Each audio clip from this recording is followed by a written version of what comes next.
What if everything we've been told about the Church's role in history is only a fraction of the truth? Behind the towering walls of Vatican City lies a shadowy vault, 17 miles of shelving buried beneath the Holy See, housing some of the most enigmatic and controversial documents in human history. Known as the Vatican Apostolic Archives, this vast repository has been the subject of speculation, secrecy, and conspiracy for centuries. To the outside world, it's simply a place of scholarly research. But to the curious few who dare to look closer, the archives whisper of forbidden knowledge, lost histories, and a darkness the Church has long kept hidden. Officially established in 1612 by Pope Paul V, the Vatican Archives were sealed off from the public, reserved only for elite scholars and theologians deemed worthy by the Church. But what was so dangerous that it had to be kept from the world? The answer, some say, lies in ancient scrolls that predate Christianity itself, texts that challenge the foundations of the Bible, the identity of Jesus, and even the existence of God. According to insiders and whistleblowers, the archives hold Gnostic Gospels, early Christian writings suppressed for contradicting official doctrine.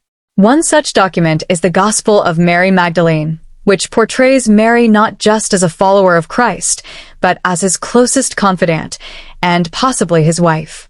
If true, it would not only rewrite the story of Jesus, but shatter centuries of patriarchal power within the Church. One of the most chilling theories is the so-called Lucifer Accord, a rumored pact between a 15th century pope and an unknown entity claiming divine descent. Documents allegedly discovered by a rogue Vatican archivist detail a mysterious ceremony beneath St. Peter's Basilica involving blood, incantations, and a promise, protection of the Church in exchange for global influence. While no such record has ever been publicly acknowledged, an old parchment known as Codex 666, locked away in the Vatican's restricted vault, may hold cryptic references to this event. Could the Church have gained power not by divine right, but by aligning itself with a darker force? In 1917, 3 children in Fatima, Portugal claimed to witness a vision of the Virgin Mary, who revealed 3 secrets about the fate of mankind. While 2 of these were eventually disclosed, the third was kept hidden until 2000, allegedly due to its world-shattering content. When it was finally released, many were unconvinced. It spoke vaguely of suffering and persecution, but scholars familiar with the archives argue that the true third secret warned of the Church's own betrayal from within, a great apostasy, and the rise of an antichrist seated on the throne of Peter. Some claim that the real text remains hidden in the archives, guarded under oath by a secret circle of cardinals known as the Custodes Umbri, the Keepers of Shadow. Perhaps one of the strangest claims about the Vatican Archives is the existence of the Chronovisor, a device said to have been built in the 1950s by Father Pellegrino Ornetti, a Benedictine monk. The Chronovisor, allegedly developed in collaboration with scientists including Enrico Fermi and Wernher von Braun, could reportedly tune into past events using mysterious frequencies of the universe. Ornetti claimed to have witnessed the crucifixion of Christ, the oration of Cicero, and the lost plays of Sophocles through this machine. Though the Vatican denies such a device ever existed, some believe the Chronovisor still lies dismantled in a secret archive chamber labeled Sector V93, non-tempus. What could such a machine mean for history? Or, more frighteningly, for control of it?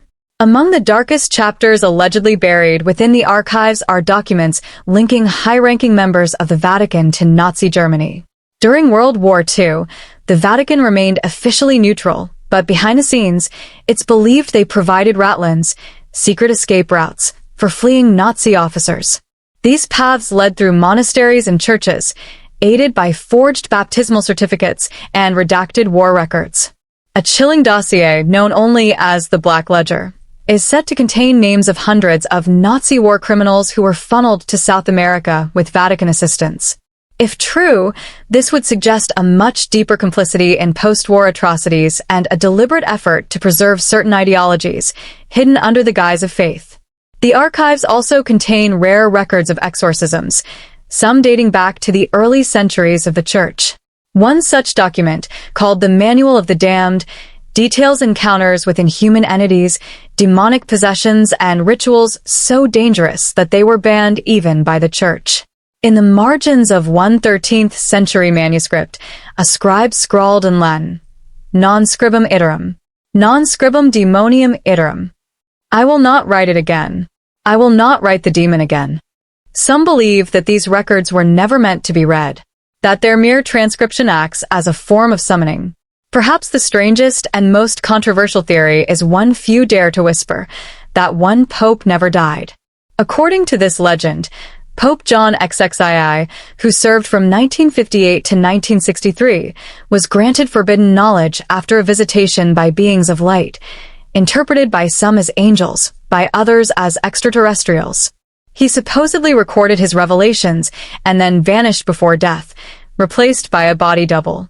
Supporters of this theory point to unexplained gaps in Vatican communication logs and an anonymous letter received by a European bishop in 1987 claiming to be from the living pope, hidden by necessity. The original letter, naturally, is rumored to be in the archives. As historians argue over the authenticity of these claims, one unsettling truth remains. No one really knows what lies beneath the Vatican. The deeper one digs, the more the story bends toward the impossible. Are these stories simply myth, paranoia, and the human mind's hunger for mystery? Or do the archives hold a truth so devastating, so transformative, that it must be buried beneath centuries of silence? Here's the twist. What if the biggest secret isn't in the archives at all, but in why they were created? A decoy, a misdirection, a perfect labyrinth to distract seekers from an even darker reality. Something buried even deeper, beneath the archives, beneath the city itself. Ancient catacombs, sealed rooms, whispers of a pre-Christian power the Vatican didn't defeat, but contained. So, what are they really protecting?